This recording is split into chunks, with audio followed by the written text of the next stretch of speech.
They broke free from their father's hands and ran. The little girls who hadn't smiled or spoken in 18 months suddenly running, laughing, down a Manhattan sidewalk toward a homeless woman they'd never met. Their father stood there, frozen in shock, watching them throw themselves into her arms. Because for a year and a half, those girls hadn't touched anyone. Not since the day their mother died. What he didn't know was that this moment, this impossible moment, was about to change everything. It was a Tuesday afternoon in October. The city was loud, people rushing everywhere, car horns blaring, the usual chaos of Manhattan. And there he was, Andrew Smith, walking 3 silent little girls to another doctor's appointment, another specialist who probably wouldn't help, another failure waiting to happen. Lily, Chloe, and Ella, his daughters, 5 years old, triplets. For 18 months, they hadn't said a word, hadn't cried, hadn't laughed, not since their mother Sarah died in that car accident on the FDR Drive. Andrew had tried everything, every doctor, every kind of therapy, spent money most people would never see in a lifetime, Yale psychologists, specialists from Johns Hopkins, a clinic in Switzerland that cost $50,000 a week, but nothing worked. The girls just stared, walked when you moved them, ate when you fed them, but they weren't really there. It was like watching 3 little lights go out, one by one, and not being able to turn them back on. He was losing them, and he knew it, and that knowledge was crushing him. That afternoon, they passed a woman sitting on the sidewalk near 73rd Street, homeless, older, worn jacket, quiet. Her name was Josephine. She looked up at the girls and smiled, just smiled, nothing more. And something impossible happened. Lily blinked, really blinked, like she was waking up. Chloe turned her head. Ella's hand twitched. Andrew's heart stopped. He looked back over his shoulder. The girls were looking back too, actually looking, present. The next day, he walked the same route on purpose. Josephine was there. She smiled again. And the girls smiled back. Smiled, for the first time in a year and a half. On the 3rd day, they ran. Just broke free from his hands and ran straight to her, laughing, actually laughing for the first time since Sarah died. Andrew collapsed on the curb right there on 5th Avenue, sobbing like a child, while strangers walked past annoyed, because his daughters were alive again. Before we begin, like this video, subscribe, and tell me where in the world you're watching from, because this story will remind you that sometimes God sends the answer in the form of the person everyone else walks past. That grace doesn't always arrive the way we expect it, and that miracles are still real. Let's continue. Andrew sat on that curb for what felt like forever, watching his daughters hold on to this stranger like she was the only safe place left in the world. People kept walking past. A woman in a business suit nearly stepped on his hand. Someone muttered something about blocking the sidewalk, but he couldn't move, couldn't process what he was seeing. Josephine was holding all 3 girls, rocking them gently, humming something soft under her breath.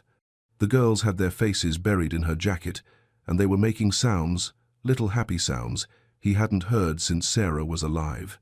Finally, he stood up, walked over slowly, like approaching something fragile that might break if he moved too fast. "I'm sorry," he said, his voice still shaking. "I'm Andrew Smith. These are my daughters." Josephine looked up at him. Her eyes were kind but tired, the kind of tired that comes from years, not just days. "I can see they needed some love," she said quietly. "That's all I gave them." "They haven't." Andrew stopped, swallowed hard. "They haven't done this. Not in 18 months. Not since my wife died." Josephine nodded slowly, like she understood more than he was saying. She touched Lily's hair, then Chloe's, then Ella's. "Grief does that to children, makes them go far away inside, where it feels safer. I've tried everything." The words came out broken. "Doctors, therapy. I don't know what else to do." "You're doing it right now," Josephine said. "You brought them outside. You let them feel something." The girls finally pulled back a little, but they didn't let go of her hands. Ella looked up at Josephine with wide eyes, then reached out and touched her face, like checking if she was real. Josephine smiled. "Hello, sweetheart." Ella didn't say anything back, but she didn't look away either. Andrew felt his throat tighten again. "Would you? I know this sounds strange, but would you mind if we came back? Tomorrow, maybe? They seem to. They seem to feel safe, Josephine finished for him. She studied his face for a moment. You can come back. Same time, I'll be here. Thank you. He meant it with everything he had. Thank you so much. Josephine carefully untangled herself from the girls, which took some effort because they didn't want to let go. I'll see you tomorrow, okay? I promise. Chloe made a soft sound, almost like a whimper. I promise, Josephine repeated, looking right at her. Tomorrow. Andrew took their hands, they let him this time, and started walking toward the doctor's office. But every few steps, all three girls looked back. And every time they did, Josephine was still there, watching them, waving gently. They never made it to the appointment. Andrew called and cancelled from the sidewalk. He didn't see the point anymore. How could some doctor in an office do what this woman just did in 5 minutes? That night, the girls were different. Not talking, not yet, but present. They sat at the dinner table and actually looked at their food. Ella picked up her fork on her own. Lily drank her water without being prompted. Margaret, the housekeeper, noticed immediately. Mr. Smith, she said quietly, standing in the kitchen doorway. What happened today? Andrew looked at his daughters, then back at Margaret. I don't know, but I think we might have found something. Found what? Hope, he said. I think we found hope. The next afternoon, Andrew left work at 2 o'clock. First time in over a year he'd walked out before dark. His assistant looked confused. Mr. Smith, you have the board call at 3. Reschedule it, he said, already halfway out the door. He picked up the girls from Margaret early. They were waiting by the front door when he got home, already wearing their shoes, like they knew, like they remembered. The walk to 73rd Street felt longer than it should have. Andrew's heart was pounding the whole way. What if she wasn't there? What if yesterday was just chance? What if it never happened again? But when they turned the corner, there she was. Same spot, same worn blue jacket, same quiet presence. And the girls lit up. Not running this time, but pulling on his hands, tugging him forward, little sounds coming from their throats. Excitement. Actual excitement. Josephine saw them coming, and her whole face softened. Well, hello again. This time, the girls went to her slowly, almost shy, but they went, sat down right there on the concrete beside her, one on each side, Ella in the middle. Andrew stood a few feet back, not wanting to intrude, not wanting to break whatever this was. I brought you something, Josephine said, reaching into her canvas bag. She pulled out 3 small pieces of paper, folded into shapes, origami birds. Simple, a little crooked, but made with care. She handed one to each girl. These are for you, to remind you that even small things can fly. Lily held hers carefully, turning it over in her hands. Chloe pressed hers to her chest. Ella looked at Josephine and smiled, actually smiled, and Josephine's eyes filled with tears. There it is, she whispered. There's that beautiful smile. They sat like that for almost an hour. Josephine talked to them about simple things, the weather, the birds she'd seen that morning, a dog that had walked by earlier with floppy ears. She didn't ask them questions, didn't push them to respond, just talked, like they were already friends. And the girls listened, really listened, leaning against her. Chloe even rested her head on Josephine's shoulder. Andrew watched, his chest tight with something he couldn't name. Gratitude, relief, fear that it might end. A man in a suit walked by and dropped a $5 bill into the small cup beside Josephine. She glanced at it but didn't pick it up, didn't move. The girls were more important. When it was time to go, Josephine touched each of their faces gently. Same time tomorrow? Ella nodded. Actually nodded.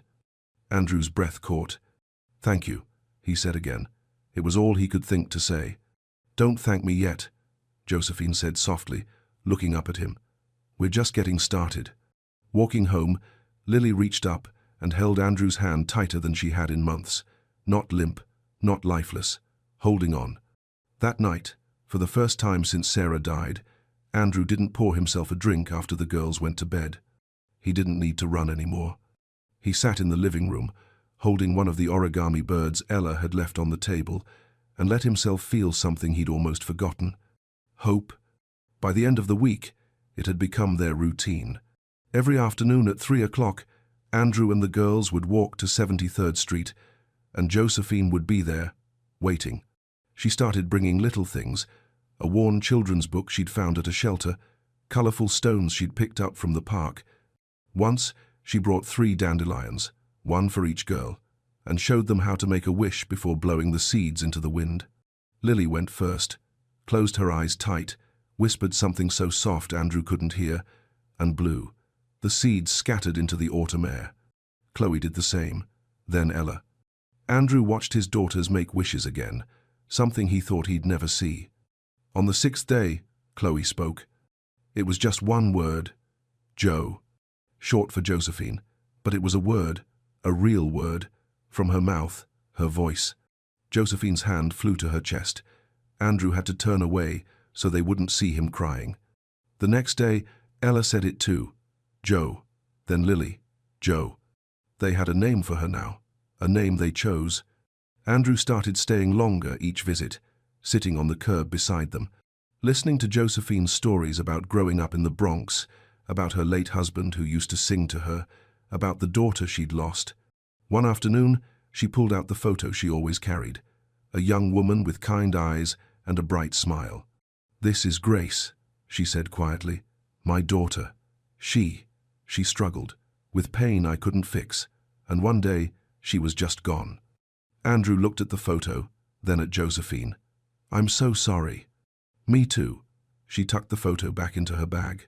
"But your girls, they've given me something to hold on to again, a reason to wake up smiling." Andrew felt something crack open inside him. This woman had nothing, lived in shelters, survived on spare change, and somehow she was the one giving. That night, lying in bed, Andrew couldn't stop thinking. Josephine shouldn't be on that street. She shouldn't be sleeping in shelters. Not when she was doing what 50 doctors couldn't do. Not when she was bringing his daughters back to life. He could fix this. He could help her, give her stability, security, a home. It made perfect sense. The next afternoon, after the girls had been sitting with Josephine for an hour, after they'd laughed at a story she told about a pigeon stealing someone's sandwich, Andrew asked Margaret to take the girls for ice cream down the block. "Just for a few minutes," he said. The girls hesitated, but Josephine smiled. "Go on, sweethearts. I'll be right here." When they were gone, Andrew sat down beside her. "Josephine, I need to talk to you about something." She looked at him, her expression unreadable. "What you're doing for my daughters, it's a miracle. I don't know how else to say it. You've given them back to me." He paused, choosing his words carefully. "I want to hire you, officially, $10,000 a month, health insurance. I'll find you an apartment, cover your rent, all your expenses. You won't have to sleep in shelters anymore. You won't have to—" "Stop." Her voice was quiet but firm. Andrew blinked. "I'm trying to help." "No." Josephine stood up, slowly, her joints stiff. "You're trying to buy me." "That's not. You think you can put a price on what those girls need." Her eyes weren't angry. They were sad, disappointed. "I came to them with love, Mr. Smith, not because someone was going to pay me. I don't want your money. I don't want to be another person on your payroll." "Josephine, please. You're trying to turn Grace into a transaction." She gathered her bag, her hands shaking slightly. "And that's exactly what's wrong. You can't buy everything. You can't control everything. Some things just are." "I didn't mean to offend you." "Yes, you did. You just don't realize it yet." She looked toward where the girls had gone, her expression softening for a moment, then breaking. "Tell them, I'm sorry." "Wait." But she was already walking away, her cart rattling behind her, disappearing into the crowd. Andrew sat there alone on the sidewalk, his hands shaking. What had he just done? When the girls came back with Margaret, holding half-melted ice cream cones, they looked around for Josephine. She wasn't there. Lily's smile faded first, then Chloe's. Ella dropped her cone on the sidewalk. "Where's Jo?" Chloe's voice was small, confused. Andrew opened his mouth, but nothing came out. What could he say? That he'd ruined it? That he'd treated her like a problem to solve instead of a person? "She had to go," he finally managed. She'll She'll be back. But even as he said it, he knew it was a lie. Ella started making a sound, low at first, then louder. Not words, just pain, raw and unfiltered. Then Lily started. Then Chloe. And then they were crying, actually crying, real tears for the first time in over a year, streaming down their faces as they stood there on the sidewalk, looking at the empty spot where Josephine used to sit. People stopped to stare. A woman asked if they were okay. Andrew barely heard her. He knelt down, tried to pull his daughters close, but they pushed him away. Actually pushed him, stepped back like they didn't want him touching them. That hurt worse than anything. Margaret took over, gentle but firm, gathering the girls and guiding them toward home. Andrew followed behind, numb, watching his daughters cry for someone who wasn't him. That night, they went silent again. Worse than before, because now they knew what they were missing. Now they'd tasted hope and had it taken away. They wouldn't eat dinner, wouldn't look at him. Just sat in their room staring at the origami birds Josephine had made, holding them like they might disappear too. Andrew stood in the doorway watching them, his chest hollow.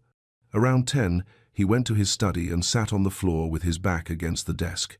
The room was dark, except for the city lights coming through the window. He didn't hear Margaret come in, didn't realize she was there until she spoke. "What did you do, Mr. Smith?" Her voice wasn't harsh, just tired, disappointed. "I tried to help her," Andrew said, his voice flat. "I offered her money, a place to live, security." Margaret was quiet for a long moment. Then she sat down beside him on the floor, which was something she'd never done in all the years she'd worked for him. "You insulted her," she said softly. "I was trying to—" "You treated her like a service you could purchase." Margaret looked at him, and her eyes were sad. "Josephine doesn't want to be your employee, Mr. Smith. She wants to be your friend, your family. You took something pure, something real, and you tried to put a price tag on it." Andrew stared at his hands. "That woman has nothing," Margaret continued. "Nothing but her dignity, and you tried to buy that too." "I didn't mean—" "You did, because that's all you know. Buy the best doctors, buy the best therapy, buy a solution. But love doesn't work that way. Grace doesn't work that way." She paused. "Your wife would be ashamed of what you did today." That broke him. Andrew put his face in his hands and cried, not the quiet tears he'd cried before. This was deeper, shaking his whole body, because Margaret was right, about all of it. He'd spent 18 months trying to buy his way out of grief, trying to fix his daughters like they were a business problem. And the one person who actually reached them, who loved them without wanting anything he treated like hired help. "How do I fix this?" he whispered. Margaret stood up slowly. "Not with your wallet, Mr. Smith. You're going to have to do something you haven't done in a very long time." "What?" "Humble yourself. Get on your knees if you have to, and ask for forgiveness." Andrew didn't sleep that night. He sat in the girls' room watching them. They'd finally fallen asleep, but their faces were still tight, even in rest, little fists clutching those paper birds. Around 3 in the morning, he made a decision. The next day, he cancelled everything. Every meeting, every call, every commitment. "Tell them I'm unavailable," he told his assistant. "Indefinitely." She looked shocked. Andrew Smith didn't cancel things. He lived for work. But not anymore. He started searching that morning, went back to 73rd Street first. Josephine wasn't there. Asked the bodega owner on the corner if he'd seen her. "The lady with the cart? Nah, man, not today." Andrew walked 10 blocks, checking every corner, every alley. Nothing. He thought about what Margaret had said, that Josephine lived in shelters, so he started calling them, made a list, wrote down addresses. By noon, he'd been to 3 different shelters in Midtown. No one had seen her. At the 4th one, a woman at the front desk recognized her name. "Josephine Baker? Yeah, I know her. Sweet lady. But she hasn't been here in a couple days." "Where else does she stay?" The woman hesitated. "I'm not supposed to." "Please." Andrew's voice cracked. "I hurt her. I need to apologize. I need to make this right." Something in his face must have convinced her. She wrote down 2 more addresses. Try Holy Apostles, or maybe Covenant House in Hell's Kitchen. Andrew thanked her and kept going. It took 2 days. 2 full days of searching, calling, walking through neighborhoods he'd never been to, places his money had kept him away from his whole life. He saw things he'd never noticed before, people sleeping in subway stations, families waiting in line for food, children with worn-out shoes, and he realized how blind he'd been. On the third day, someone at a soup kitchen said, "Try the community room at Covenant House. She likes to read there in the afternoons." Andrew's heart was pounding as he walked through the doors. The community room was modest, clean but worn, people sitting at tables, reading, talking quietly, and there, in the corner by a window, was Josephine. She was reading a paperback, her canvas bag beside her chair. Andrew walked over slowly. His hands were shaking. She looked up, saw him. Her expression didn't change. "Josephine," he said quietly, "I need to talk to you. I don't think—" He dropped to his knees, right there in front of everyone. People stopped talking, turned to look. "Please," Andrew said, his voice breaking. "Please just listen." Josephine stared at him, her book forgotten in her lap. "I was wrong." The words came out raw, honest, completely wrong. "I've spent my whole life believing money solves everything. Build a bigger company, make a bigger deal. But you can't buy love. You can't purchase belonging." He looked up at her, tears on his face. "I treated you like a problem to solve, like something I could hire. And I'm ashamed." Josephine's eyes softened, but she stayed quiet. "My daughters need you," Andrew continued. "Not because I'm paying you, but because you chose to love them, because you saw them when everyone else just walked past." His voice dropped to a whisper. "And I need you. I need to learn what you know, how to love without controlling, how to give without expecting." He took a shaky breath. "I'm not offering you a job, Josephine. I'm asking if you'll be part of our lives, as family, as a friend, not as someone who works for me, just as someone who belongs." The room was completely silent now. Josephine looked at him for a long time, studying his face, his tears, his brokenness. Then she reached down and touched his shoulder. "Get up, Andrew." She used his first name. That small thing felt like grace. He stood, waiting, barely breathing. "I'll come back," she said quietly, "but on one condition." "Anything?" "I'm not staff. I'm not help. I'm family." Her voice was firm but kind. "That means I sit at your table, not in the kitchen. It means the girls call me whatever they want. It means you don't get to control this with contracts or money. Are we clear?" "Crystal clear," Andrew whispered. "And one more thing." Josephine stood up, looking him straight in the eye. "You stop running from your grief. You stop hiding in work. Those girls need a father who's present. Not perfect, just present." Andrew nodded, unable to speak. "When can you come?" he finally asked. Josephine picked up her bag. "Right now. Let's not waste any more time." The ride back to the penthouse was quiet. Andrew sat in the front of the car, Josephine in the back. Neither of them spoke much. What was there to say? Everything had already been said on the floor of that community room. But as they got closer, Andrew felt his chest tightening. What if it didn't work? What if too much time had passed? What if the girls had shut down so completely this time that even Josephine couldn't reach them? "They might not," he started, then stopped. Josephine looked at him through the rearview mirror. "They will," she said simply, like she knew something he didn't. When they pulled up to the building, Andrew's hands were shaking so badly he could barely open the door. Margaret met them in the lobby. Her eyes went straight to Josephine, and something like relief washed over her face. "Thank God," she whispered. "Where are the girls?" Andrew asked. "Upstairs, in their room. They haven't come out all day." The elevator ride felt like forever. Andrew kept glancing at Josephine, looking for reassurance, but she just stood there, calm and steady, holding her canvas bag. When they reached the penthouse, Margaret opened the door quietly. The apartment was silent. Andrew's heart sank. That terrible, suffocating silence that had filled this place for 18 months. It was back. "Let me," Josephine said softly. She walked toward the girls' room slowly. Andrew and Margaret followed a few steps behind, not wanting to intrude but unable to stay away. The door was half open. Inside, all three girls were sitting on the floor by the window, still holding those paper birds.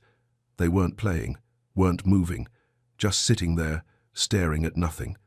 Josephine stepped into the doorway, and Lily saw her first. Time stopped. Lily's eyes went wide, her mouth opened, and then she screamed, not in fear, in joy, and scrambled to her feet. Chloe's head snapped up. Ella turned so fast she knocked over a book. And then they ran. All three of them, running across the room, their little feet pounding on the hardwood, voices, actual voices, crying out as they crashed into Josephine all at once. She dropped to her knees and caught them, and Lily looked up at her face, tears streaming, and said it. "Josephine, we missed you." Complete sentence, clear, perfect, real. Andrew's legs gave out. He collapsed against the doorframe, his hand over his mouth, trying not to sob out loud. "We missed you so much," Chloe was saying, her words tumbling out fast, like a dam breaking. "Where did you go? Why didn't you come back?" "Don't leave again," Ella begged, her small hands gripping Josephine's jacket. "Please, don't leave again." "I won't, sweetheart. I promise. I'm here now. I'm here." Josephine was crying too, holding all three girls, rocking them gently. "I'm so sorry. I'm so sorry." Margaret stood beside Andrew, her hand on his shoulder, tears running down her face. Andrew couldn't move, couldn't breathe, could barely process what he was hearing. His daughters were speaking. After 18 months of silence, 18 months of emptiness and fear and desperate hope, they were speaking.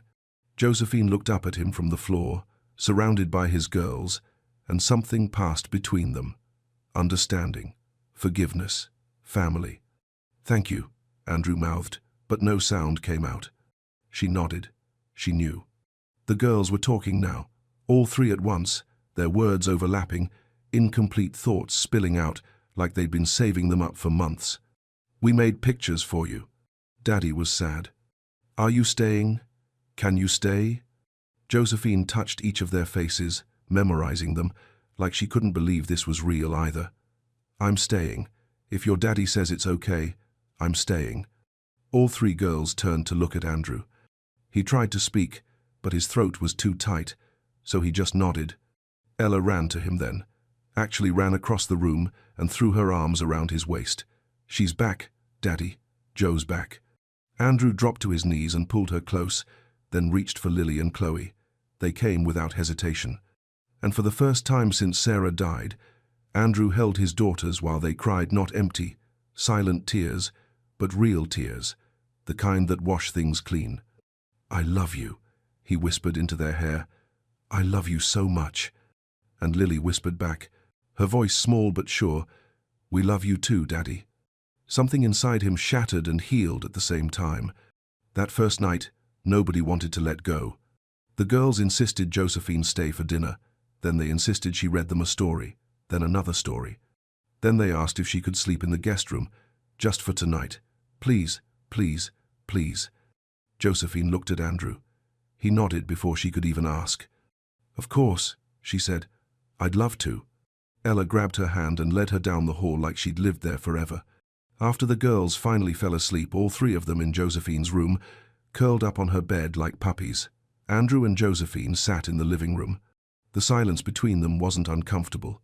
It was the kind of quiet that comes after a storm, when everything settles and you can finally breathe again. "I don't know how to thank you," Andrew said eventually. Josephine shook her head. "You don't need to." "But I do. What you did today." "What I did was love them." She looked at him, her eyes gentle but serious. "That's all it ever was. Not magic, not some special skill. Just love." Andrew was quiet for a moment. "I forgot how to do that. After Sarah died, I just shut down, hid in work. Told myself if I could just fix them, make them better, then everything would be okay." He paused. "But you can't fix grief, can you?" "No," Josephine said softly. "You can't. You can only walk through it, and you can't walk through it alone." She reached into her bag and pulled out the photo of Grace, held it for a moment, her thumb brushing over her daughter's face. "When Grace died, I wanted to die too," she said quietly. "Didn't see the point of waking up anymore. Ended up on the streets not because I had to, but because I didn't care. Stopped caring about everything." She looked up at Andrew. Until I saw your girls, and something in me remembered what it felt like to matter to someone. Andrew's throat tightened. They saved me too, Andrew, Josephine continued. We saved each other. The next morning, Andrew did something he hadn't done in years. He made breakfast, burned the eggs, made the pancakes too thick, but he tried. The girls came running into the kitchen when they smelled food, Josephine trailing behind them with a smile. Daddy's cooking? Chloe sounded amazed. Trying to, Andrew said, scraping eggs onto plates. They sat at the table together, all 5 of them, and even though the food wasn't great, even though Andrew had no idea what he was doing, it felt right. Josephine didn't sit in the kitchen. She sat at the head of the table, right where Sarah used to sit, and nobody questioned it. It just made sense. Over the next few weeks, something shifted in the apartment. It stopped feeling like a museum, started feeling like a home again. Josephine moved into the guest room permanently. The girls helped her unpack her few belongings, a change of clothes, some books, the photo of Grace, and those paper birds she kept making. Every morning, they'd have breakfast together, real conversations. The girls' vocabulary was exploding, new words every day, full sentences, questions, laughter. Why is the sky blue, Joe? Can we go to the park today? Daddy, watch this. Andrew started coming home at 6 instead of 9, started sitting on the floor with them while they played, started reading bedtime stories again, his voice shaking at first, then getting stronger. Josephine taught them simple things, how to water the plants on the balcony, how to fold napkins into shapes, how to say thank you and mean it. She sang old songs while washing dishes. The girls would dance around the kitchen, making up words they didn't know, and Andrew would watch from the doorway with his heart so full it hurt. One Saturday morning, 3 weeks after Josephine came back, they all went to Central Park. Andrew pushed the girls on the swings. Josephine sat on a bench nearby, watching, her face peaceful in the sunlight. Lily ran over to her, breathless. Come, push us, Joe, please.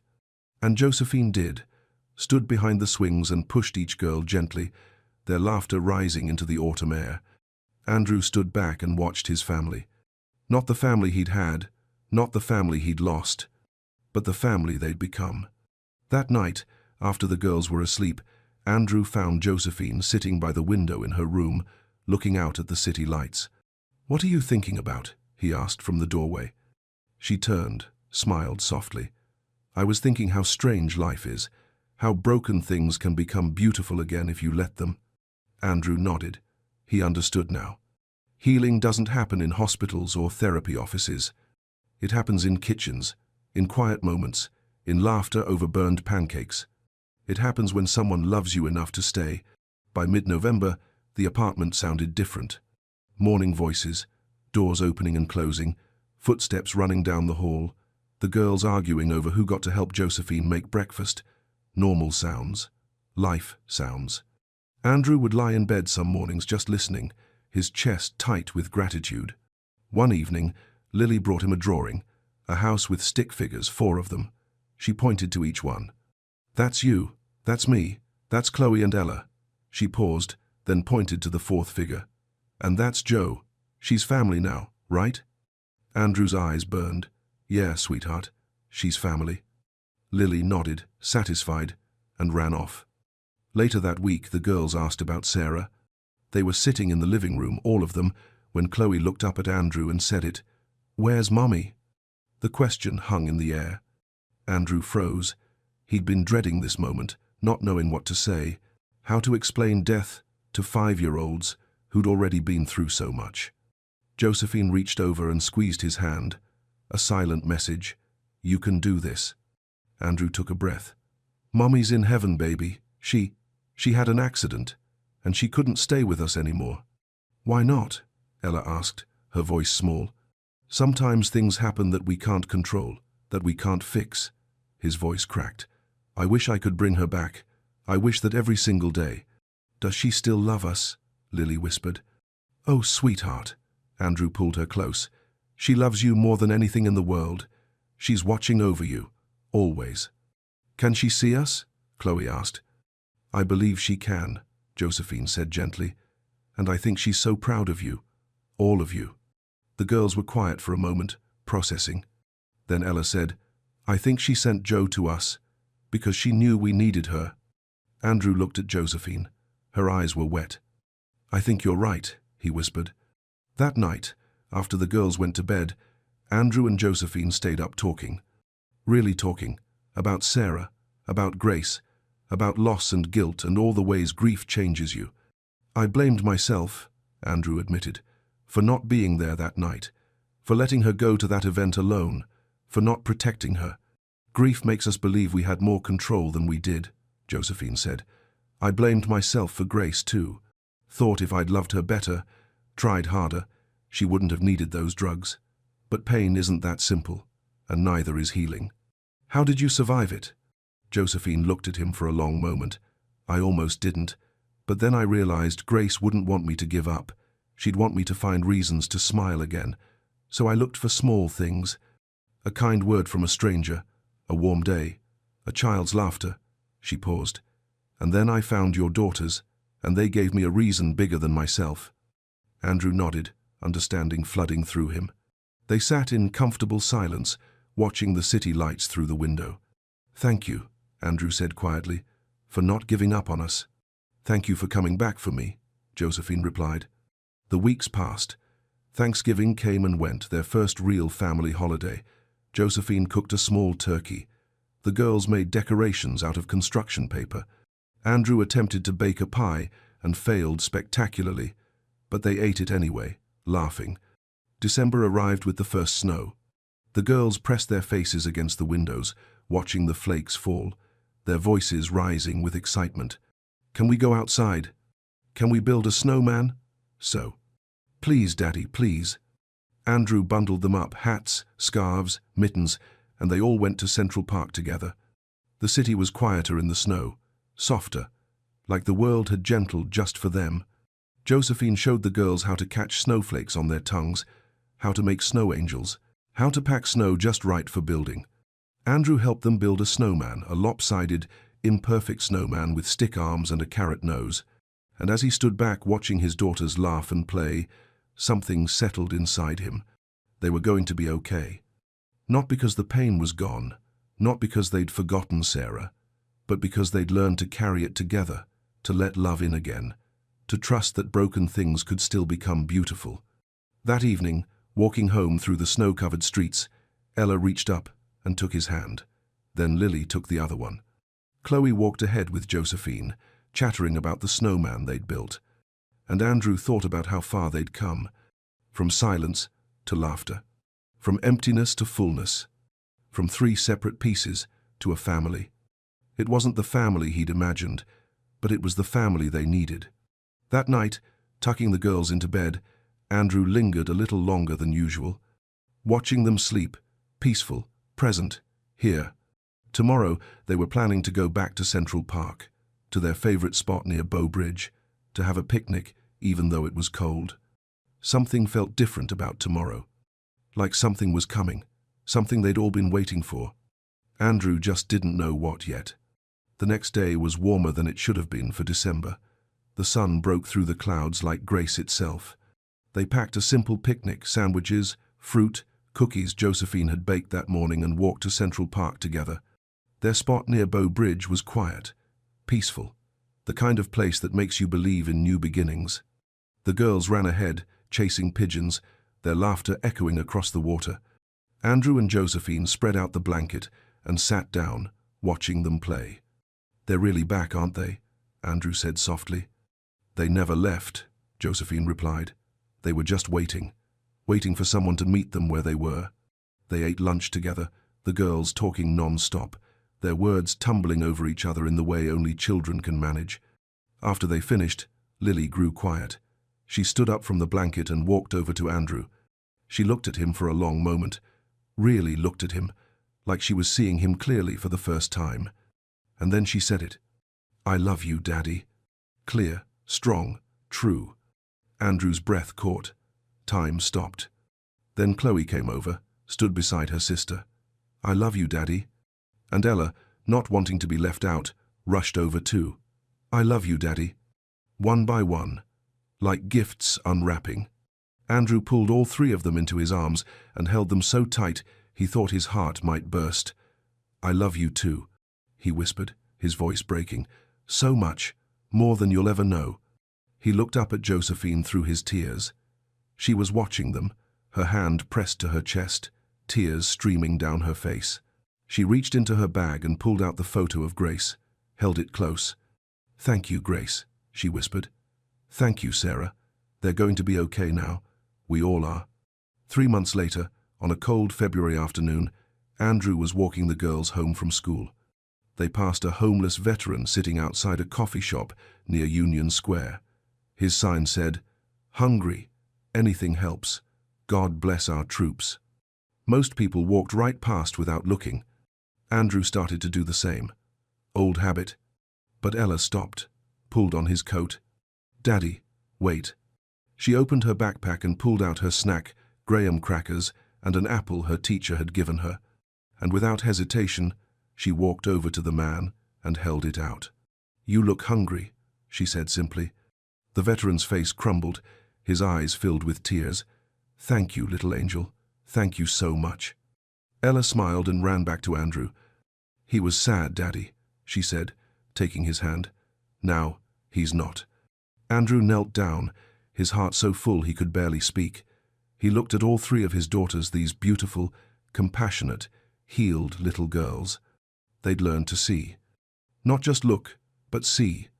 The invisible people, the ones everyone walks past, the ones who hold more grace than the world gives them credit for. They learned it from Josephine, and now they'd carry it forward. Walking home, the girls chattering about their day, Andrew thought about 18 months ago, the silence, the darkness, the crushing weight of believing he'd lost them forever. And he thought about a 75-year-old homeless woman sitting on a sidewalk, the one everyone ignored, the one who held the key to everything. Grace doesn't arrive in expensive packages. It doesn't come with credentials or contracts. Sometimes it shows up in worn jackets and weathered hands, in quiet smiles and patient love, in people the world has forgotten, but God never does. That evening, they all sat around the dinner table, Andrew, the girls, Josephine, and said grace together before eating. The girls reached for each other's hands naturally, a chain of love. "Thank you for this food," Lily said. "And for our family," Chloe added. "And for Joe," Ella finished. "We love you, Joe." Josephine smiled, her eyes bright. "I love you too, sweethearts, more than you know." After dinner, Andrew stood at the window watching the city lights flicker to life. Behind him, he could hear his daughters laughing, could hear Josephine reading them a story, could hear life happening the way it was always meant to. Healing doesn't happen in boardrooms or therapy sessions. It happens in kitchens and parks and sidewalks, in the small moments when love shows up without asking for anything in return. Some things can't be bought. Some wounds can only be healed by grace. And sometimes the people we overlook are the ones sent to save us. Andrew turned from the window and walked back to his family. Complete, healed, home,